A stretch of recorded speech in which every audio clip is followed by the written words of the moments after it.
Maxi Balandi a émission Le Meilleur de la RDC. Il est temps d'identifier Moutounyoso au travers de l'acte, au travers de Malobana.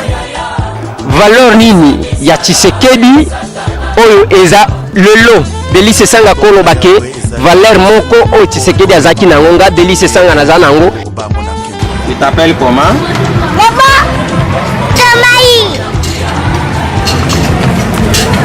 Comment s'appelle notre président?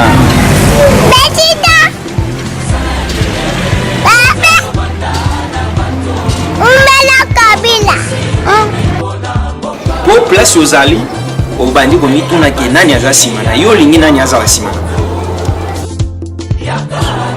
Mabe yo moko sala ke pesa kamingi koleka. Malamu sali la kamboka. C'est ça inconvénient ya Congolais. Allez, balesier, nani atindi. Yo lingi nani atinanga. Ok, kofinga. Kosilikate tango koyoka batangi boyo batangi oyo. Je ne suis pas là pour Kamoko. Je suis là pour tout le monde. Merci mesdames et messieurs, merci Balandi. Il y a émission meilleure de la RDC. Merci Balandi Nabiso. Masolo et Bandi. Nayebisa kabino ke chaque fois que les kakaliboso est andumuke ezapona ko beta masolo ya mboka et surtout masolo ya ba meilleur et masolo ya mboka bakoko. Nayebisa kibino ke mikolo yo masolo ezande na mopanzi ya ba jeune parce que ba jeune batelemi likolo baboyi kozwa repo. C'est pourquoi na meilleur de la RDC voyez bien que to sala kabiso mon côté mingi tolingaka kolobisa batu ndenge tolobaka esengeli bilile loba esengeli pe batu baloba po boyeba ke awa eza samba olonga po muto asamba esengeli oyo azosamba na oyo azosambisa. Mesdames et messieurs, je ne suis pas seul na plateau ya ba meilleur de la RDC. Je suis accompagné na cadre munene na kati ya FCD abengami na kombo ya Monsieur Edi Mupepe. Mwana mboka mbote. To sepeli ko yamba yo na émission na biso. Merci. Na kanisi ezambala liboso o participer na émission ba meilleur de la RDC. Merci bana mboka. Mokolo ya lelo na mwana mboka Edi Mupepe. Oyo azali le président national ya Asbel Debu Kimbantseke aza cadre munene na kati ya FCD. Voilà oyo ekambami na mwana mboka son excellence Kangudia. Je crois naza na nzela. Merci bana mboka nde oyo tozana kati ya kopeta na ye masolo parce que tokopeta masolo ebele. Mais botu nanga ke masolo tokopeta eza masolo ni tokobeta masolo lelo oyo etali mokolo ya lelo le 24 avril 2018. Bokoki kozongisa mémoire simaki date oyo na 1990 eza date oyo mwana mboka le Joseph Désiré Mobutu à l'elaki alobaki comprenez mon émotion eza date oyo ba pesaki liberté na ba parti politique eza date oyo baye oyo babanda kobunda pona kozwa démocratie oyo to zanango lelo na kati ya mboka na biso ba zwa elonga na bango. Voilà lisolo tokozala nango autour ya mokolo ya lelo. Et mwana mboka oza vraiment cadre munene na kati ya FCD plutôt. Voilà oza cadre munene na kati ya FCD wana. Je crois FCD ezape mbuma ya musala oyo ya date ya lelo. Alors lecture nini okoki kosala pona mokolo ya lelo? Oui, merci beaucoup.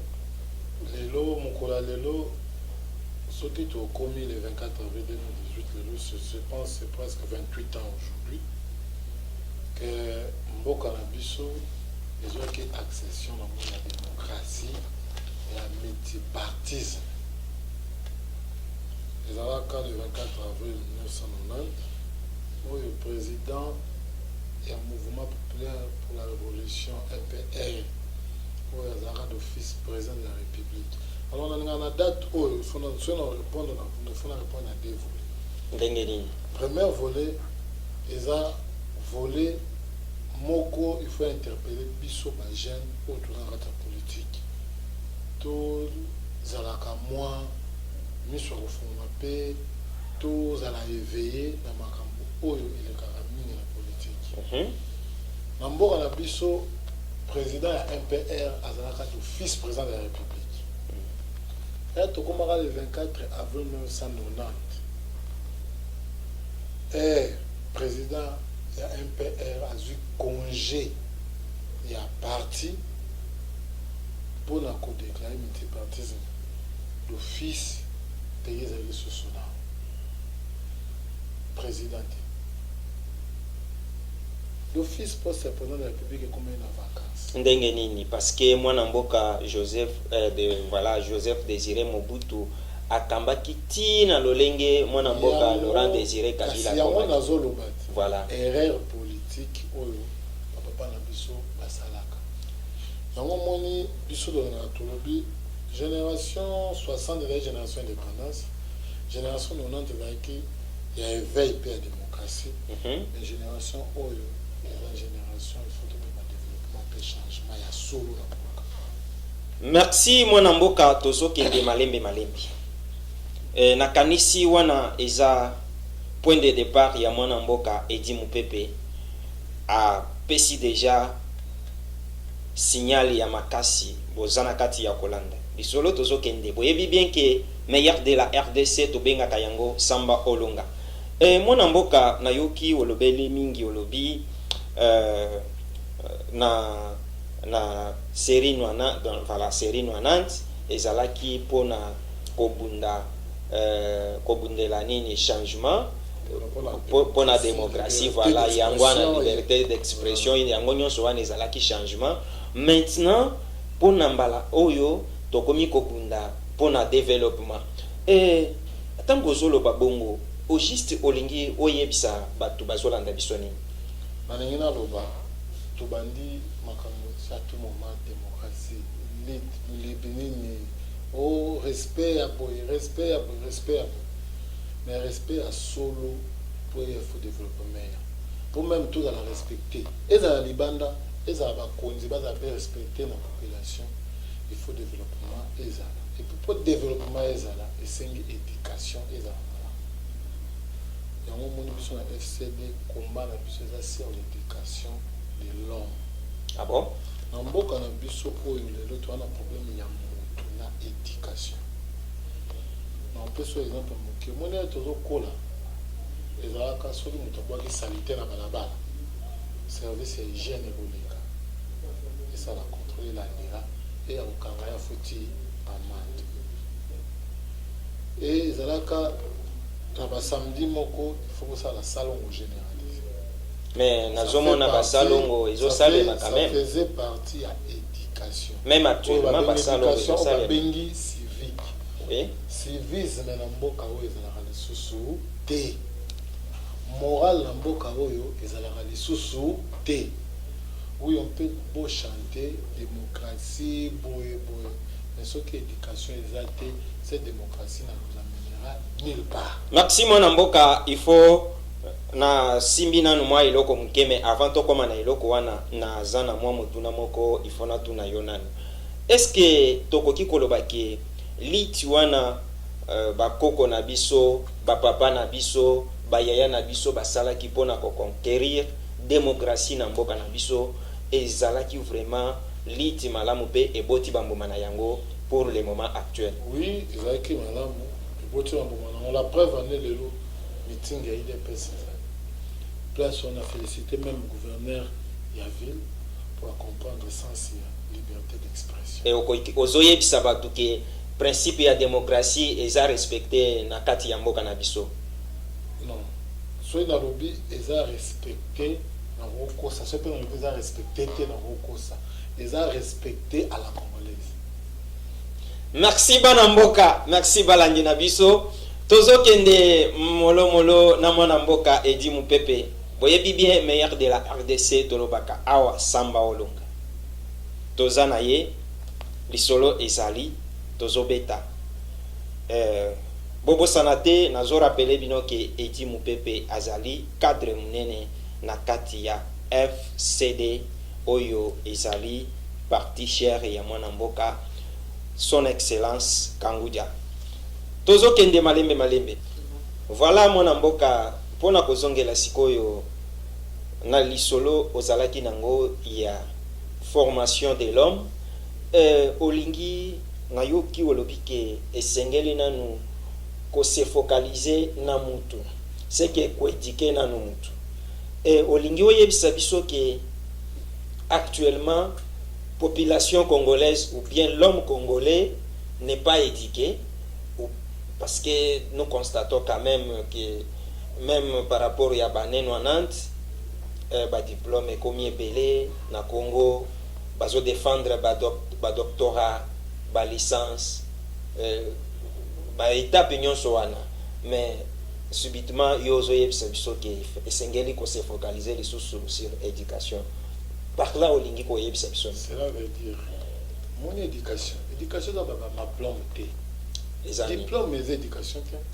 Avoir une bonne éducation, et ça, qu'on a respect à ma principe moral, civique et politique. Par exemple, les autres ont politicien tata mobimba mukolo la na TV pour le final la TV. Et ça mauvaise éducation. Tata mobimba ebike mbongo oyo eza ya l'État. Il y a Zuango à détourner on a c'est une mauvaise éducation. Maintenant, qu'est-ce qu'il faut faire pour na kozongisa l'homme congolais na droit chemin? Il faut pas principe de base ya malamu ya moralité. Comme on a dit ça mutu, kotangisa mutu, on a dit ça mutu. Eloko oyo, au moins soki omoni na nzela batie batie bandako tozelaka transport avec arrêt de bus okoki kosala grand besoin wana te eza mpona mutu nyonso eza bien commun. Oyebisi mutu omoni na classe na école baza kotangisa batiaka makeyele te bayokaka na église basala batapage te faut kolakisa mutu ndenge nini éducation eza kolakisa mutu savoir vivre Mwana ndenge nini mutu aweko vanda na société na mboka na biso bato ba ndenge vanda na société te. Vous imaginez mutu atuti na bis bisi otuti nga amza alongwa na kuna eza manque d'éducation.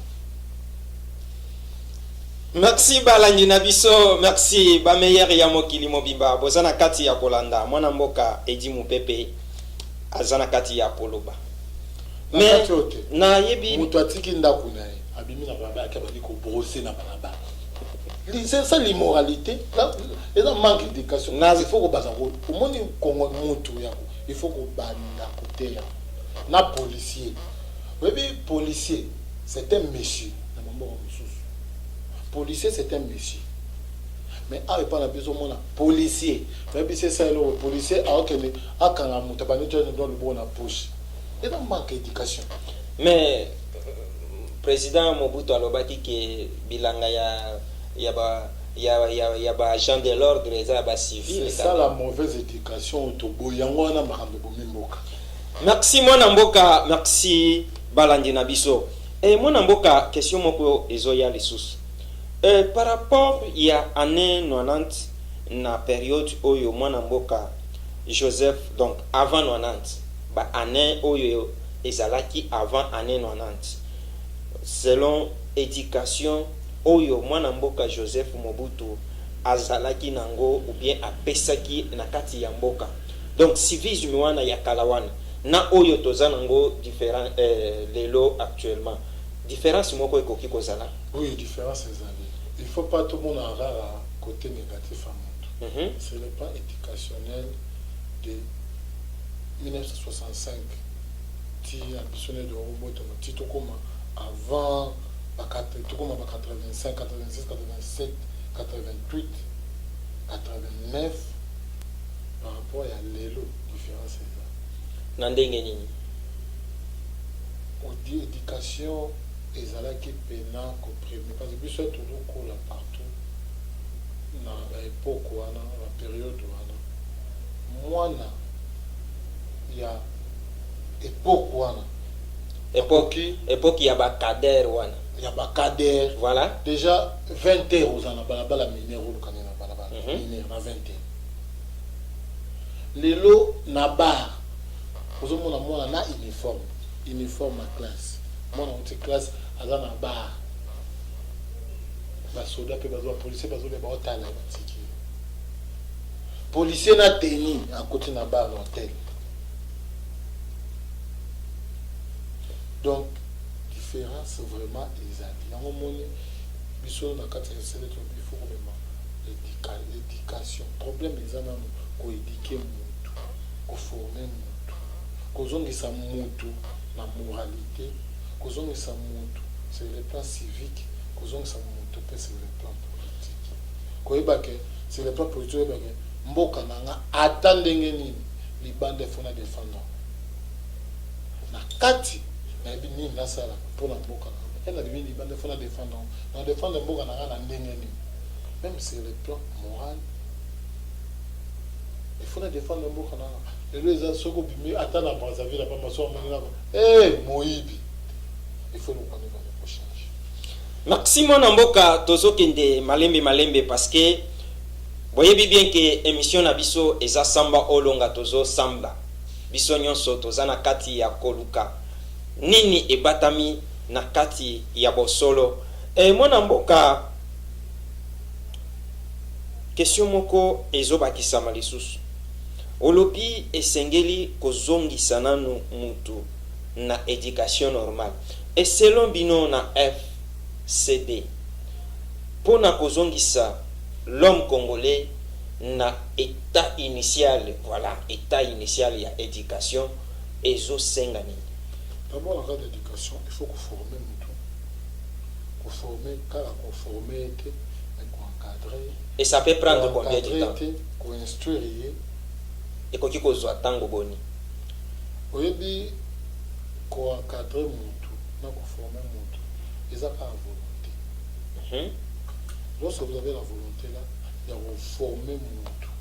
Il y a zongisa e na niveau au mutu. Il faut bien azala mutu, bien ma mutu. Eza po zo ta mingi te. Ata muki ko former mutu. Parce que eza pelo mutu ça mato pour mutu a bafouer éducation na ye. To éducation mutu za la malamu mingi te. Eza pe la faiblesse mususu eza sur le plan financier et la pauvreté économique. Donc, alors, il faut se couper. Il faut qu'on forme, qu'on se prenne en charge et qu'on sauvegarder au baki au tir. Maintenant, dans le cadre nabino, il y a FCD et puis na cadre ya asbel na yo debu na cadre ya asbel na yo debu Kimbantseke voilà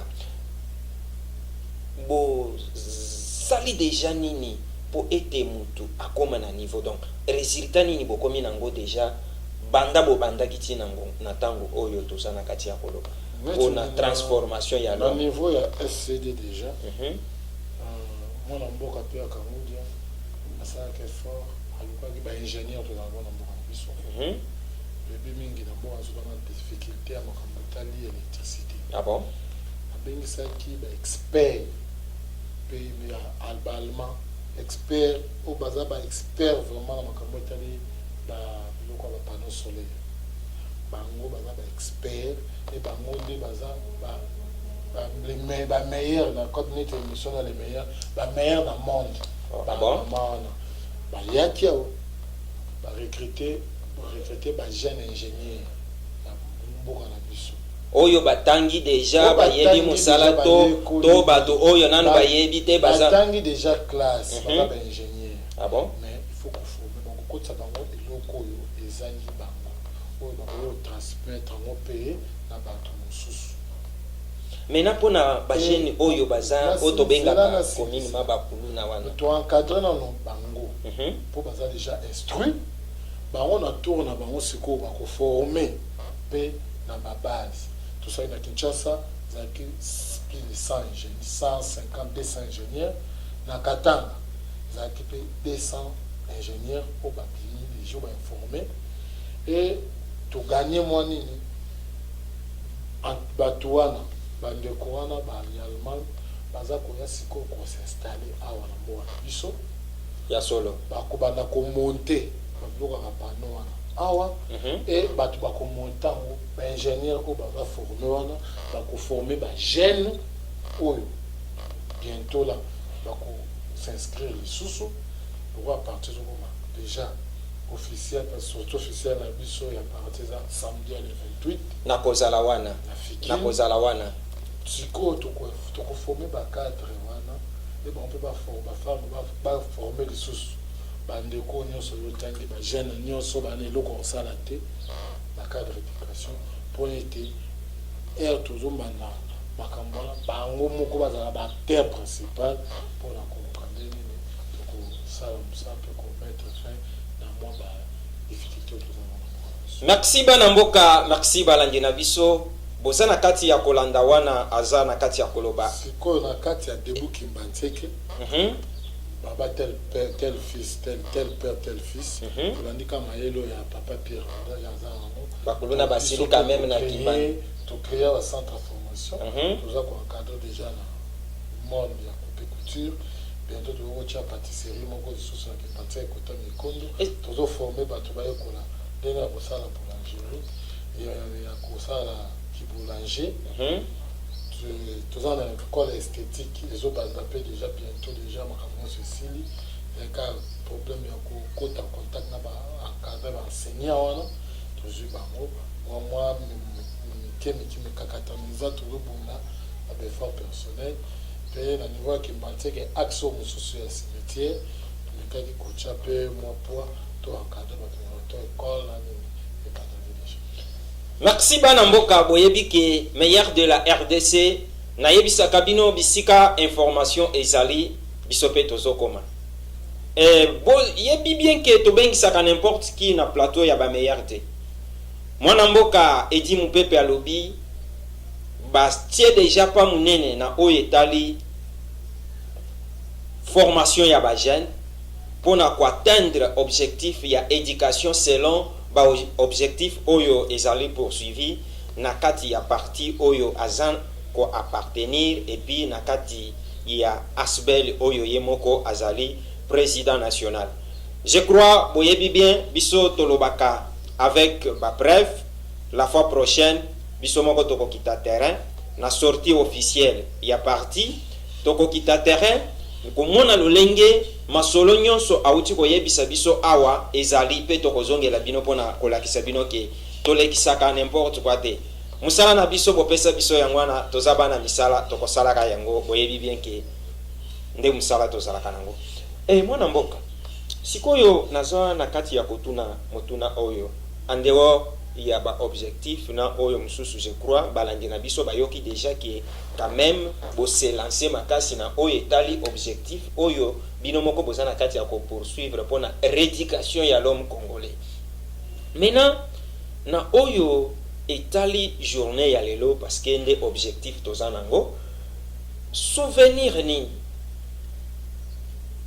okoki ko zala nango na bato oyo bakambaki mboka kala na baye oyo balitaki poto conquérir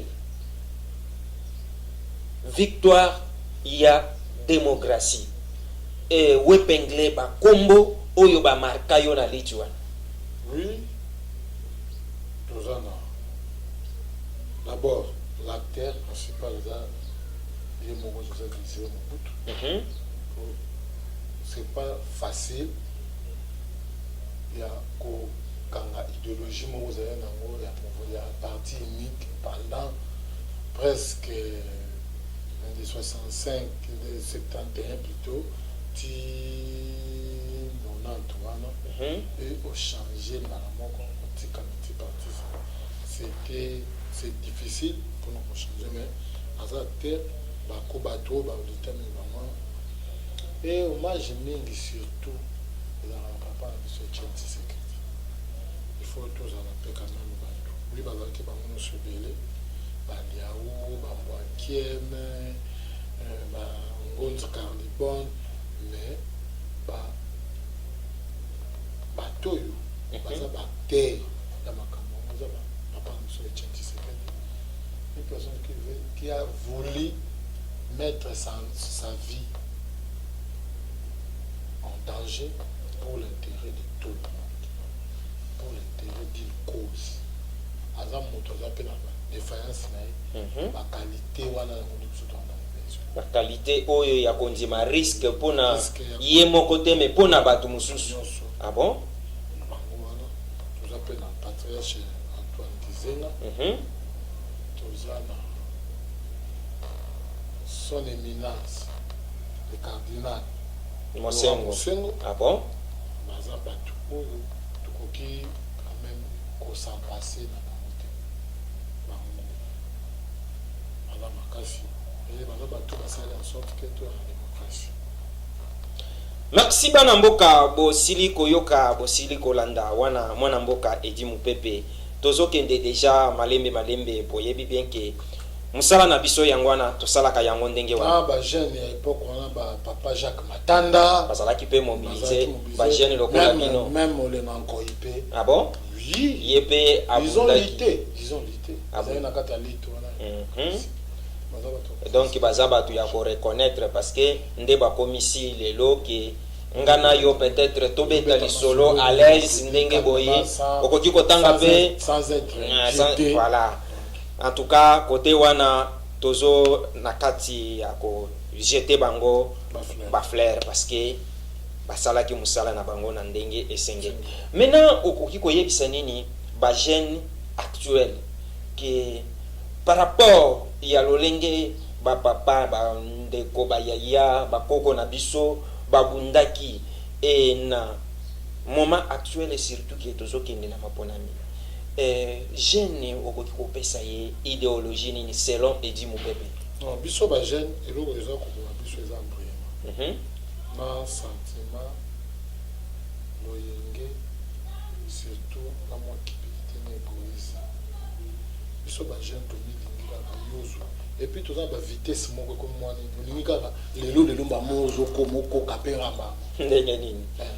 Donc lelo il faut kakombolo yeba moko osomba pe kaka mapango na moko okoma pe kaka gouverneur lelo okoma pe ministre ba moko okoma on se yaka malé et le fait ya apprendre pour apprendre c'est quoi comme une période biso tokota na jeu toyebi ke eza facilité kokota na jeu mbala moko mais eza pe loko ya likambo na lobi ya baprincipe ba jeune la majorité toza na baprincipe te toyeba te loni tozobuka pe loni tolinga. Alors la scène na ba jeune tozonga biso avec tous les deux pieds sur terre. Congo bayebisa biso soute kaka nous les jeunes nous sommes l'avenir de demain. La jeunesse aujourd'hui avenir ya lelo c'est maintenant là parce nous devons prendre conscience. Oui. Toyeba nini tosengeli tosala totika kozala toujours manipulé. Moni ma manipulation biso tozwi mwa chance ya kovanda na bato et ya kovanda na école moko toutaki quelque part pour tosala fede et toyo vivre la réalité mosusu eza mpasi mpona azala lelo manipulé siko yo pe okoki komanipule bato quand même okoki kopesa pe ba jeune mwa ba 1000 francs 2000 francs parce que ozana moyen oprofite pe na ndenge ya ba jeune oyo na dekara na ba jeune asola na bisa bango biso tozana te mpona kosomba conscience à votre photo en amour là natal et ça président de la République alors qu'on soit charge à Congo de matin la prochaine biso mosu alors qu'on c'est difficile on soit charge mutu na mutu c'est faut se prendre en charge mais avec conscience.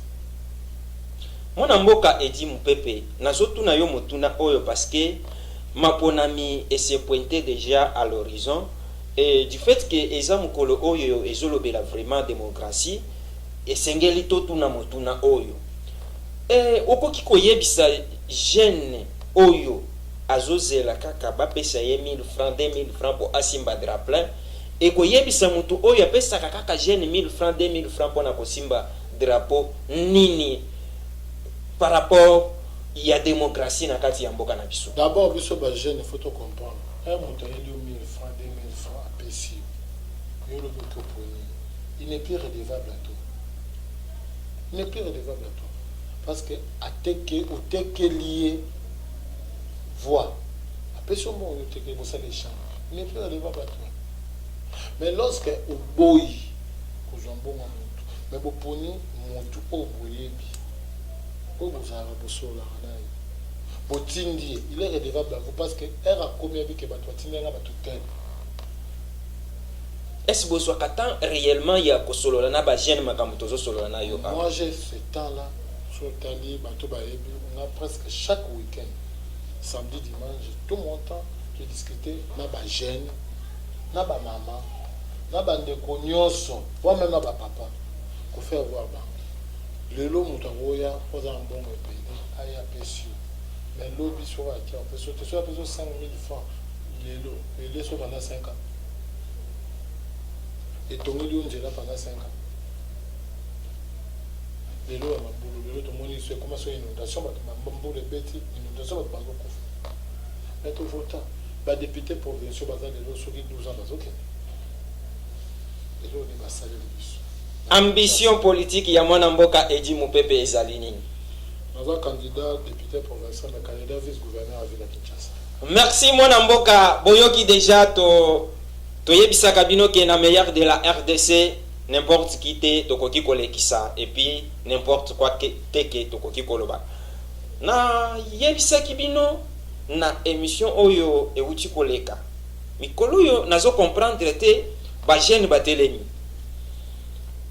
lobi kuna ezalaki no jeki lobi kuna tomoni ba jeune ya CNB lobi kuna tomoni ba jeune ya UDPS bomonaki d'ailleurs émission euti koleka lobi ba jeune basangani bazoloba kaka même langage lelo encore na plateau ya ba meilleur de la RDC c'est avec un jeune qui parle de son pays c'est que meilleur de la RDC ce n'est pas n'importe qui to bengi sakana yebisi bino ke bisika nyonso bozali na bino batu bozana possibilité te ya ke bayo kabino le numéro est là obenga tokokoma musala na biso ya ngwan tokosunga kabino nyonso po ete boyeba na ko passer message parce que o isa espace na bino mona mboka olobi ke okozala candidat député provincial.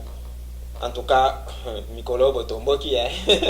Non, les actes pour rater, la nation a commis la Kimbanté, que la nation a venu à la télé Kimbanté, que l'on va à Kanda. C'est quoi sentiment nini etindio kakao comme candidat? Les apôts moni baninga bafandi balé bazuma bamito kabakaboli badip.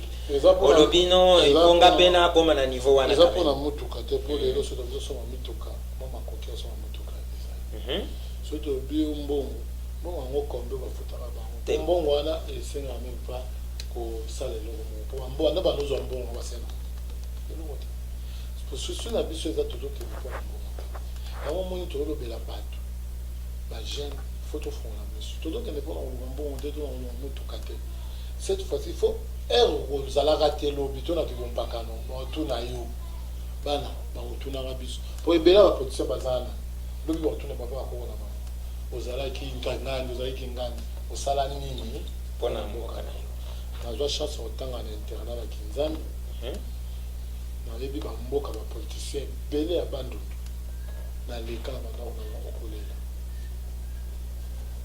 oyoki na mawa na pasi na motema oyoki moto ya gérant kazalaka secrétaire général ya organisation union africaine azalaka ministre azalaka boy mokomi. En tout cas, les solos ils sont vraiment moins bien et puis ils sont moulai. Voyez bien que télévision ils à la Kangonga.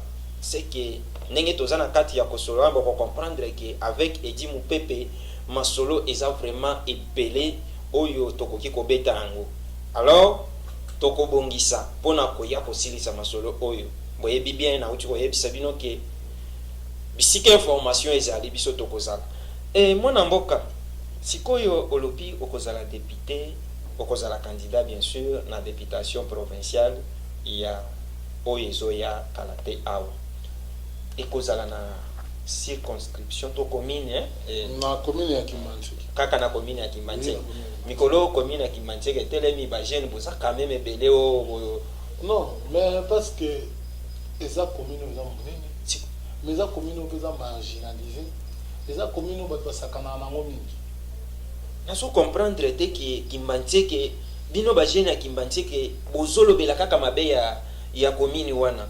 Eloko nini ezo marché te vraiment na Kimbanzeke? Na Kimbanzeke ne so marché mais ngana zalaki kuna na moni ba drapeau na bino eza likolo ya ba poto na moni banzela quand même totamboli drapeau na biso donc insalubrité, insécurité makasi, insécurité totamboli wana na ba caméra na biso tomona ki eloko ya poto bomona ba jeune ba importer la biso kuluna pona Kimbanzeke ba jeune Kimbanzeke ba ta kuluna te ba importer la biso kuluna ba lona on quelque part ba tient to kutaki pe courant normal quand même courant za parce mai écoute na difficulté tozo bonda kutu ya wana mwana chemo lito et pas excellence Pierre Kangodia ba bonda pe kota Kimbanzeke kuna ba chela biso ta forage de examen de sensu. Merci bana mboka, merci balandi na biso. Mwana mboka edi mupepe lelo balobika ke ngwende ya bokonzi yango na koma gouverneur de la ville ou bien bana mboka balobike kende liboso kende olobela biso na assemblée provinciale.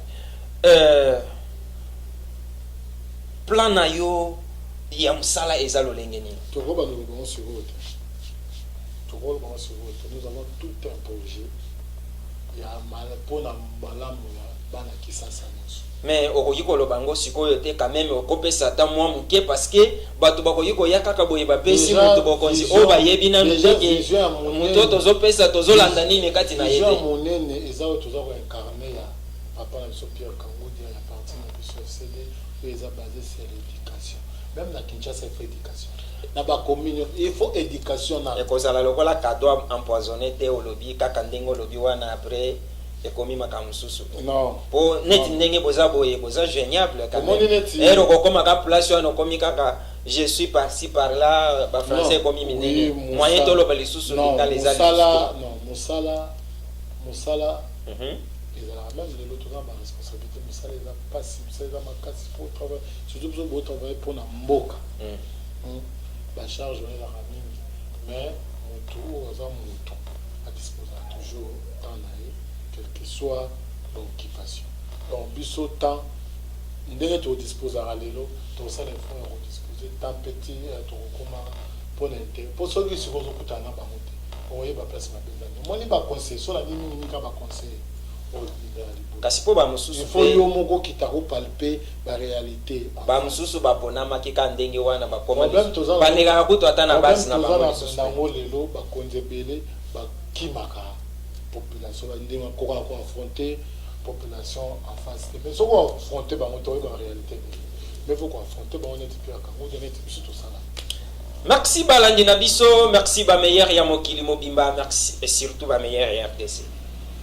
Na yebisa kabino ke émission oyo eza samba olonga boyoki ke mwana mboka edi mupepe ale munyokote et puis aboyi kokosa ayebisi bino ke bien que bokoki koponanga mais na kozala pe na temps oyo na kozala occupé na oyo je crois eza ndenge wana oyo na koki kosolola na bato eza lokola bato mtusu bakoyebisa bino ke portail na ngai kozala polele bokomi koya bokuti portail ya kokanga te toloba te soki tolobia o na komela yo mobimba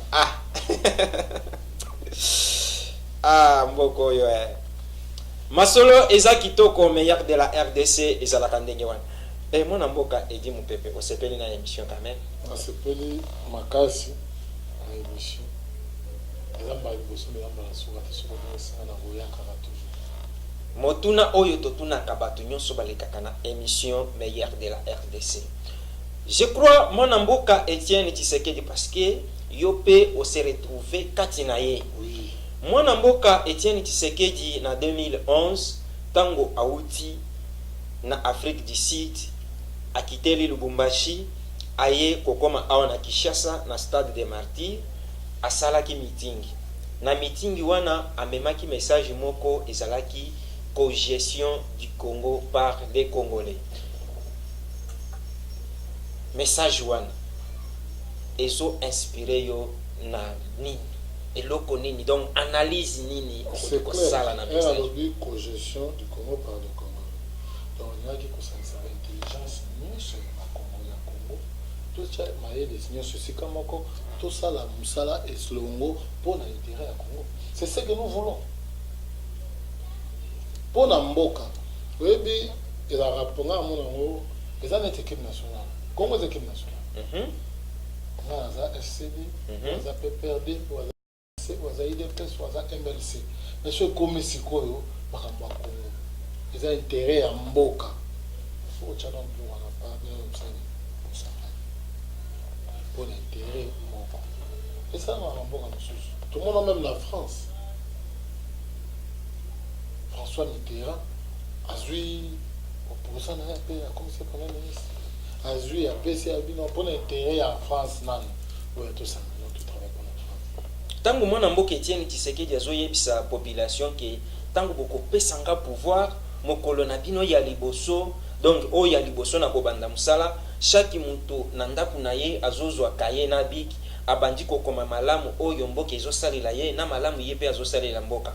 Et après une année azobimisaka ye wana abandi kosala inventaire azo équilibré malamu na mabe amona wapi ezo pese po ayeba na ko pointer ke tosungi mboka to tosungi mboka te eloko wana elingi koloba nini selon yo eza fuite ya responsabilité ya kina koma mokonzi te ou bien eza fuite ya responsabilité te ya moi to le éducation ça veut dire veut nous éduquer autrement avec la population bon mon boza boye bade tozu bokonzi ezaka ngala comme mokonzi te nga komi siko nazwi kaka responsabilité mais nazwi charge na komi ne mwana musala bino nde bakonzi alors bino sikoyo boye bandenga otambola pona boye denga pena sala mala.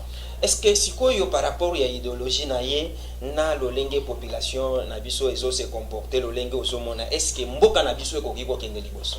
Mboka na biso nga za espoir mboka yo soki kaka tozu ba principe to surtout l'éducation de la base. Il y a beaucoup. Et ça peut prendre combien de temps? Ça peut pas prendre beaucoup de temps. T'as là, au moins une volonté na bouli. So que ça, monsieur de sama, de yango mo, là monsieur comme sama de yango moko. Pour tout le monde a un musée, alobi, ba chauffeur, ba receveur, ba thème soutien comme ngondo. Les éducations père. Film vous avez éducation. Mais pour le droit de l'homme. Les droits de l'homme, nous sommes en Afrique.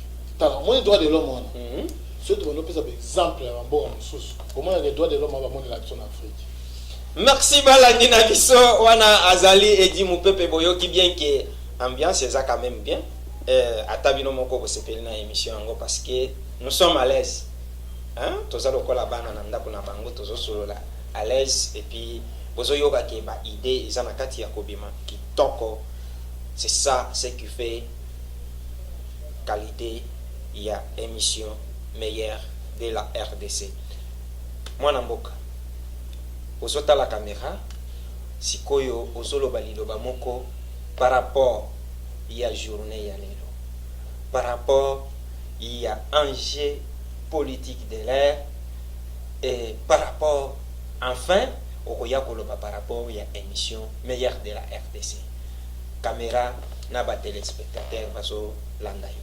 Oui, na bandeko nyonso to sunga mboka na biso to linga non mboka to banano pa kolinga mboka na biso et surtout lingi mboka na biso to sunga ngo ekeli biso na biso ba jeune to tika kozala kaka ba suiviste to lukasiko to se prendre en charge ngonga na biso ya ngolo ya ko changer makambo ya kotika histoire ya malamu na mboka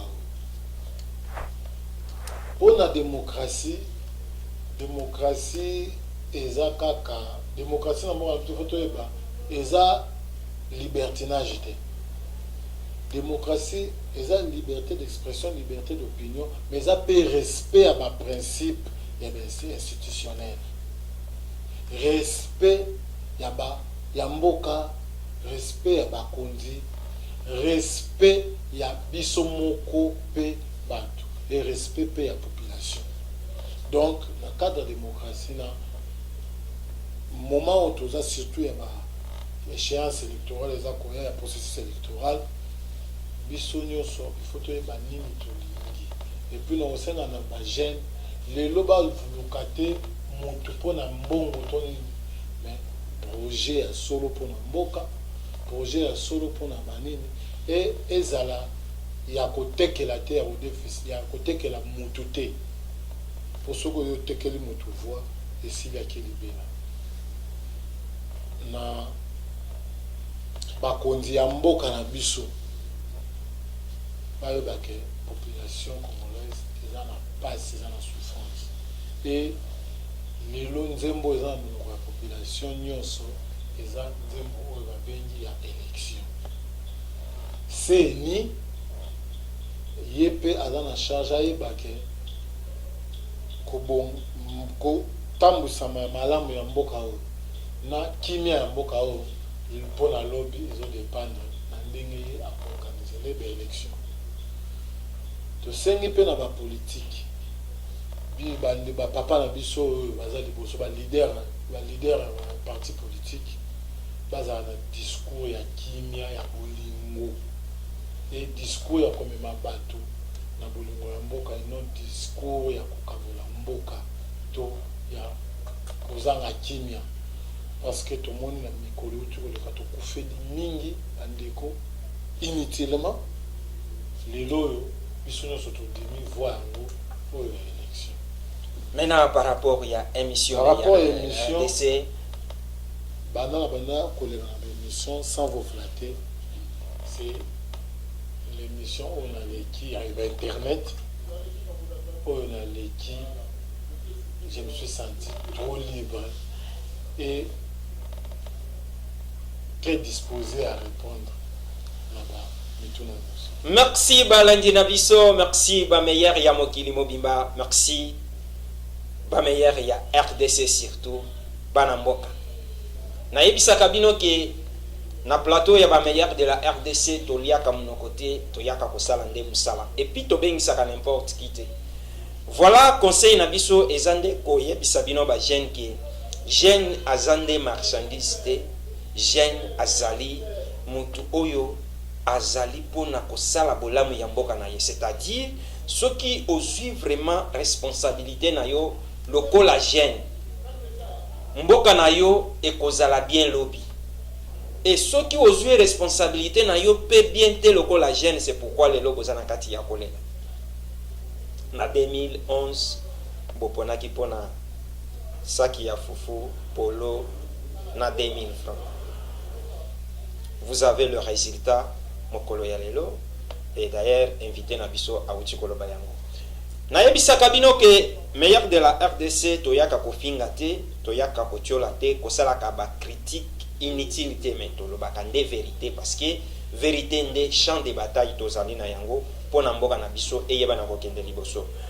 Ezalaki bongo émission oyo eyambaki pona bino mwana mboka eti mopepe oyo azalaki aza cadre munene na kati ya FCD oyo ekambami na mwana mboka Pierre Kangudia et puis azape président national ya Asbel Debu Changu.